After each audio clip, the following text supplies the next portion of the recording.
हाय दोस्तों, एमपीजी के मध्य प्रदेश सामान्य ज्ञान को आगे बढ़ते हुए हम पढ़ेंगे स्वतंत्रता संग्राम में मध्य प्रदेश का योगदान। तो स्वतंत्रता संग्राम में मध्य प्रदेश का क्या योगदान रहा, ये पढ़ते हैं। मध्य प्रदेश में अंग्रेजों के विरुद्ध प्रथम विद्रोह 1818 ईस्वी में महाकौशल क्षेत्र में हुआ। इस विद्रोह का मुख्य कारण अंग्रेजों द्वारा नागपुर के शासक अप्पाजी भोसले को मंडला, बैतूल, सिवनी, छिंदवाड़ा और नर्मदा कछार का क्षेत्र छोड़ने हेतु बाध्य करना था। जब इनके लिए जो है छोड़ने के लिए बाध्य किया गया अप्पाजी भोसले को कि आप मंडला, बैतूल, सिवनी, छिंदवाड़ा का राज्य छोड़ें, तब 1818 ईस्वी में महाकौशल में जो है विद्रोह हुआ। पहला विद्रोह 1833 ईस्वी में रायगढ़ नरेश जुझार सिंह के पुत्र देवनाथ सिंह ने अंग्रेजों के विरुद्ध विद्रोह किया था। 1842 ईस्वी में बुंदेलखंड के मधुकर शाह बुंदेला ने अंग्रेजी हुकूमत के खिलाफ विद्रोह का बिगुल फूंका था। ऐसे ही बुंदेला विद्रोह कहा जाता है। बुंदेला विद्रोह में जवाहर सिंह बुंदेला, ढिल्लन शाह, हृदय शाह की भी महत्वपूर्ण भूमिका रही थी। तो किसने? मधुकर शाह बुंदेला ने बुंदेलखंड में 1833 में फूंका था, और जुझार सिंह के पुत्र देवनाथ सिंह ने रायगढ़ में फूंका था बिगुल, जो क्रांति का वजह था अंग्रेजों के विरुद्ध। अगला आती है 1857 की क्रांति। 10 मई 1857 को विद्रोह का प्रारंभ मेरठ उत्तर प्रदेश में सैनिक छावनी से हुआ। 1857 के विद्रोह मध्य प्रदेश का महत्वपूर्ण स्थान है। ठीक है, मध्य प्रदेश में सर्वप्रथम 3 जून 1857 को नीमच की छावनी में विद्रोह हुआ। कहाँ हुआ? नीमच की छावनी में विद्रोह हुआ। इसके बाद ग्वालियर और मंदसौर में भी विद्रोह हो गया। इसी प्रक्रम में जुलाई 1857 में इंदौर, शिवपुरी, महुआ, सागर में भी विद्रोह हो गया। 1857 के विद्रोह में इंदौर की विद्रोही सेना का नेतृत्व शहादत खान ने किया। विद्रोह के समय इंदौर का कर्नल ड्यूरेंट था। ठीक है, शेख रमजान के नेतृत्व में अश्वारोही सैन्य टुकड़ी ने सागर में विद्रोह किया। सागर में विद्रोह किसने किया 1857 क्रांति में? दोस्तों भूलना नहीं सागर को। शेख रमजान के नेतृत्व में अश्वारोही अर्थात घोड़े पर जो सेना की टुकड़ी होती है उसने विद्रोह किया। और शंकर शाह व उनके पुत्र ने गढ़मंडला, राजा ठाकुर प्रसाद ने राघवगढ़, श्री बहादुर व देवी सिंह ने मंडला तथा जमींदार नारायण सिंह ने रायपुर में 1857 के विद्रोह का नेतृत्व किया। शिवपुरी तथा ग्वालियर में हुए विद्रोह का लाभ उठाकर नरवर के पूर्व राजा मान सिंह ने भी खोया राज्य प्राप्त करने के लिए सिंधिया के विरुद्ध विद्रोह कर दिया, क्योंकि सिंधिया ने वहाँ पे कब्जा कर लिया था नरवर में। ठीक है, 18 दिसंबर 1857 को सेंट्रल इंडिया की संपूर्ण सेना की कमान सर ह्यूरोज को सौंपी गई। काल भी उत्तर प्रदेश में रानी लक्ष्मीबाई तात्या टोपे तथा राव साहब ने ह्यूरोज का कड़ा मुकाबला किया। महारानी लक्ष्मीबाई तथा उनकी सहेली सुंदर को घायल अवस्था में बाबा गंगादास के बाग में लाया गया, जहां उन्हें वीरगति प्राप्त हुई। 1857 की क्रांति के समय ग्वालियर के महाराजा ठीक है जियाजी राव सिंधिया तथा भोपाल की सिकंदर बेगम ने क्रांति को चलने में अंग्रेजों का साथ दिया था। रानी लक्ष्मीबाई के पिता मोरोपंत को दतिया दरबार के कामगार बलदेव मोदी ने अंग्रेजों को सौंप दिया था। रानी लक्ष्मीबाई के पिता मोरोपंत को दतिया दरबार के कामगार बलदेव मोदी ने यहाँ पर गद्दारी की थी, अंग्रेजों को सौंप दिया था। उन्हें जोखनबाग झांसी में फांसी दे दी गई थी। अंग्रेजों के विरुद्ध लगभग 2 वर्षों तक तात्या टोपे ने गुरिल्ला युद्ध प्रणाली अपनाई। यह विश्व इतिहास में अद्वितीय है, गुरिल्ला पद्धति से जिसने युद्ध किया। तात्या टोपे को मानसिंह की धोखेबाजी के कारण मानसिंह ने यहाँ पे धोखेबाजी की है। दोस्तों अंग्रेज केवल धोखेबाजी की दम पर ही भारत में राज कर पाए थे। एक से बेईमानी करवाई, दूसरे को मरवाया, दूसरे से बेईमानी करवाई, तीसरे को मरवाया। मानसिंह की धोखेबाजी के कारण अंग्रेजों ने गिरफ्तार कर लिया था। 18 अप्रैल 1959 को शिवपुरी में उन्हें फांसी दे दी गई। मध्य प्रदेश के बड़वानी जिले के सेंधवा में 1857 के विद्रोह का नेतृत्व भीमा नायक ने किया। भीमा नायक ने बड़वानी में किया 1857 के विद्रोह का नेतृत्व। भीमा नायक ने मंडलेश्वर तथा बड़वानी क्षेत्र में क्रांति का नेतृत्व किया। गढ़मंडला में रानी दुर्गावती के वंशज शंकर साहिबा उसके उसके पुत्र द्वारा स्वतंत्रता के लिए आवाज़ें बुलंद की गई। मंडला जिले की अवंतीबाई का नाम वीरांगनाओं के रूप में प्रमुख लिया जाता है। अवंतीबाई छोटी सी रियासत रामगढ़ मंडला जिले की रानी थी। रानी अवंतीबाई और अंग्रेज सेनापति बाड़न के बीच देवहारगढ़ के जंगल में युद्ध हुआ। आत्मरक्षा के लिए रानी और उनकी अंगरक्षिका गिरधारी बाई ने अपनी कटार से ही आत्महत्या कर ली। मध्य प्रदेश 1857 क्रांति के मुख्य प्रमुख क्रांतिकारी तात्या टोपे, ठीक है। संबंधित स्थल कानपुर, झांसी, ग्वालियर। रानी लक्ष्मीबाई झांसी और कालपी, टंडिया, भील, खरगोन, शहर रमजान सागर। झलकारी बाई झांसी लक्ष्मीबाई की अंगरक्षिका यानी बॉडीगार्ड। राजा ठाकुर प्रसाद राघवगढ़, नारायण सिंह, रायपुर क्रांतिकारी। और संबंधित स्थल यहाँ फिर से पढ़ेंगे। रानी अवंतीबाई रामगढ़ मंडला, भीमा नायक मंडलेश्वर, सेंधवा, बड़वानी। गिरधारी बाई रामगढ़ अवंतीबाई की अंगरक्षिका। शंकर शाह गढ़ा मंडला और रामगढ़, ये अलग अलग चीज़ें थी दो। श्री बहादुर मंडला, देवी सिंह मंडला, सुरेंद्र राय संबलपुर छत्तीसगढ़। इस तरीके से हमने उनको पढ़ा। आता है असहयोग आंदोलन में मध्य प्रदेश का योगदान। असहयोग आंदोलन के दौरान वर्ष 1922 में मध्य प्रदेश की भोपाल रियासत की सीहोर कोतवाली के सामने विदेशी कपड़ों की होली जलाई गई और इसका जो है विरोध किया गया। कसाई खाना आंदोलन 1920 ईस्वी में सागर का योगदान बहुत रहा है भैया। सागर के रतौन में माखनलाल चतुर्वेदी द्वारा कसाई खाना आंदोलन प्रारंभ किया गया। किसके द्वारा? माखनलाल चतुर्वेदी के द्वारा सागर के रतौन में कसाई खाना आंदोलन 1920 ईस्वी में प्रारंभ किया गया। स्वतंत्रता आंदोलन के समय जबलपुर टाइम्स व खंडवा से सुबोधि सिंधु का प्रकाशन प्रारंभ किया गया। 1920 ईस्वी में पंडित माखनलाल चतुर्वेदी ने अपने साप्ताहिक पत्र कर्मवीर के माध्यम से राष्ट्रीयता का प्रचार किया। Very very important for exam.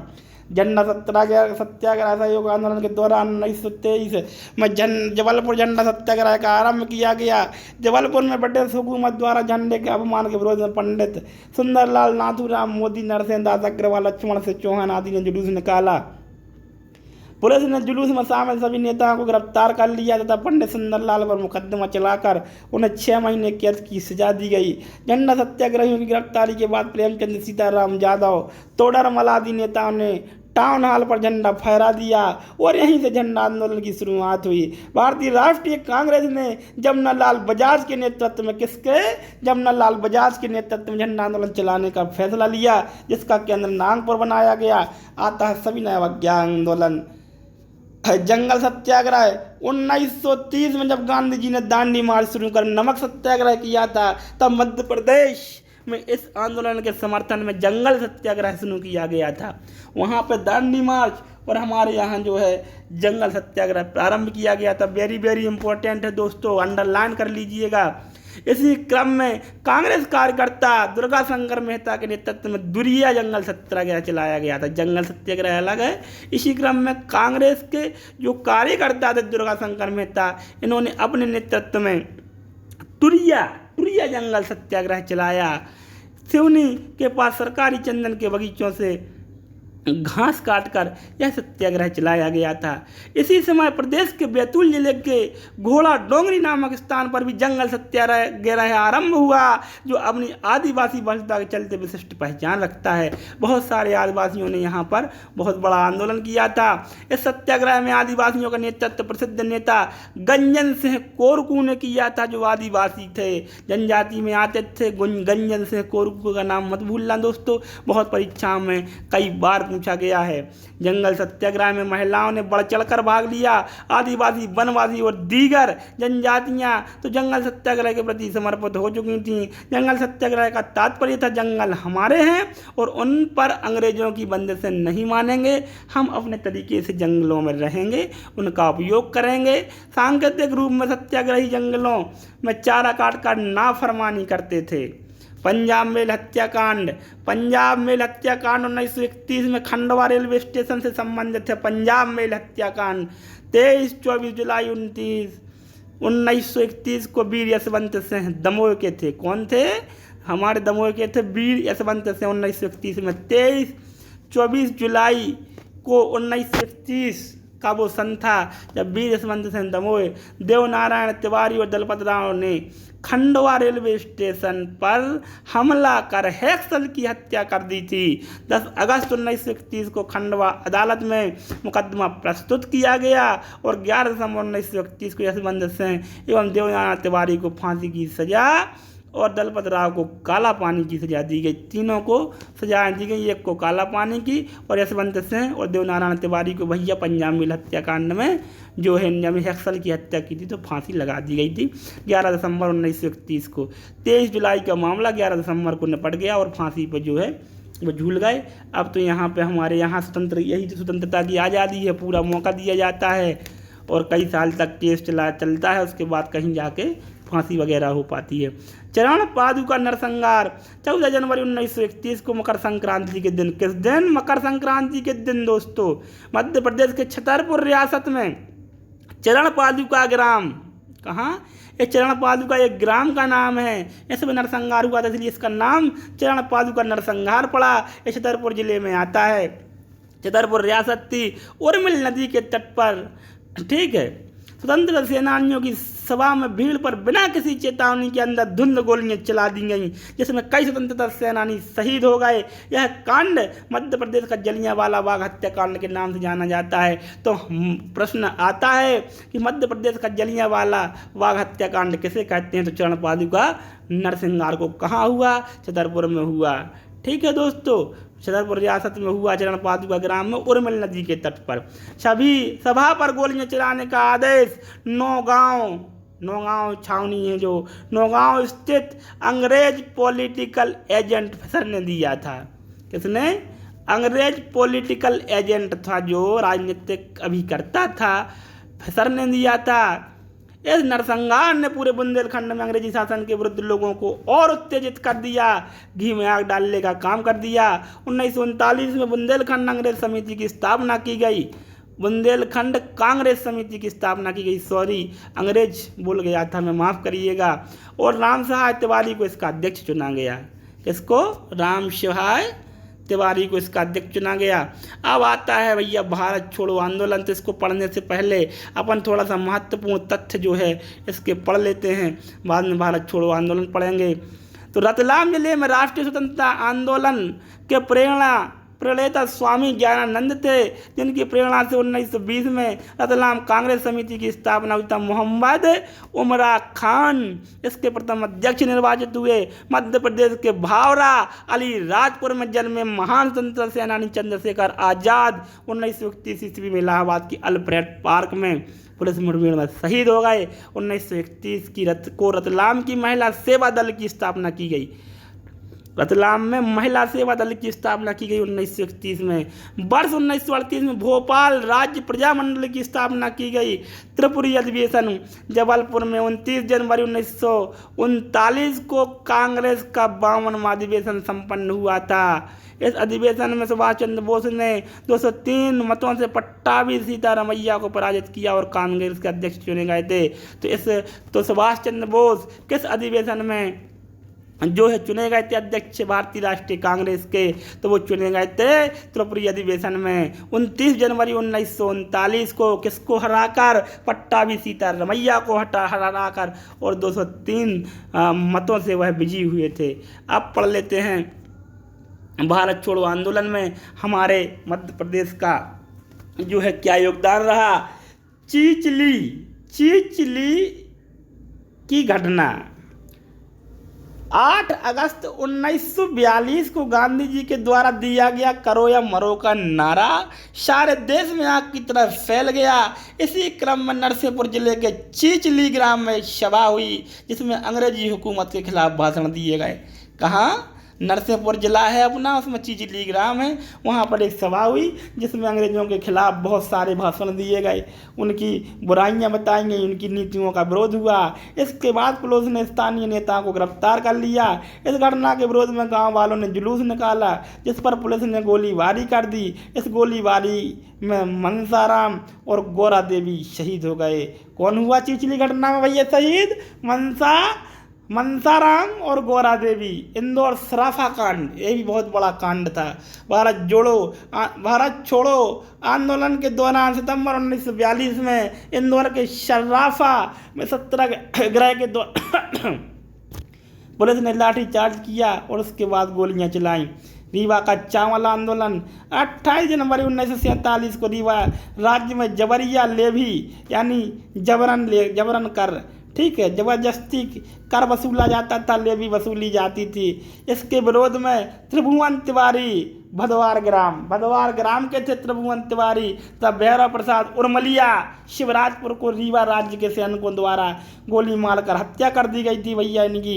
इस कांड को रीवा के चावल आंदोलन की संज्ञा प्रदान की गई। रीवा का चावल आंदोलन इसको जो है माना गया, जबरिया लेवी यानी जबरन कर के संबंध में ये था। भोपाल राज्य का स्वतंत्रता संघर्ष हम अब जो है पढ़ेंगे। मध्य प्रदेश की राजधानी भोपाल भारत की स्वतंत्रता 15 अगस्त 1947 के समय स्वतंत्र नहीं हुई थी, इतना याद रखना। अपना भोपाल 15 अगस्त 1947 को आज़ाद नहीं हुआ था। भोपाल के नवाब हमीदुल्लाह खान ने भोपाल राज्य को स्वतंत्र रखने का निर्णय लिया। 1948 में भोपाल राज्य को भारत में मिलाए की मांग उठने लगी। 1 साल बाद मांग उठ रही है भैया, देखना है आप कहाँ भोपाल था, क्यों नहीं मिल रहा था ये। इसके नेतृत्व में भाई रतन कुमार, अक्षय कुमार, पत्रकार प्रेम श्रीवास्तव, सूरजमल जैन, मथुरा प्रसाद, बालकृष्ण गुप्त, मोहिनी देवी, शांति देवी और बसंती देवी आदि लोग सम्मिलित थे। इस आंदोलन को गति देने के लिए भाई रतन कुमार और उनके सहयोगियों ने नई राह नामक अखबार निकाला। क्या निकाला? नई राह है। अंततः जनता का दबाव देखकर सरदार पटेल ने हस्तक्षेप किया, जिसके कारण भोपाल के नवाब हमीदुल्लाह खान को विवश होकर विलय समझौते पर हस्ताक्षर करने पड़े। इस प्रकार भोपाल 1 जून 1949 को भारत में विलय हो गया था। कोई प्रश्न पूछ ले आपसे कि भोपाल कब भारत का अंग बना, कब भारत में विलय हुआ, तो 1 जून 1949 को। दोस्तों इस तरीके से चैप्टर हमारा पूरा हुआ। अगर अच्छा लगा हो तो वीडियो को लाइक कर दें और चैनल को सब्सक्राइब करें अगर ना किया हो तो। अंत तक वीडियो देखने के लिए बहुत बहुत धन्यवाद।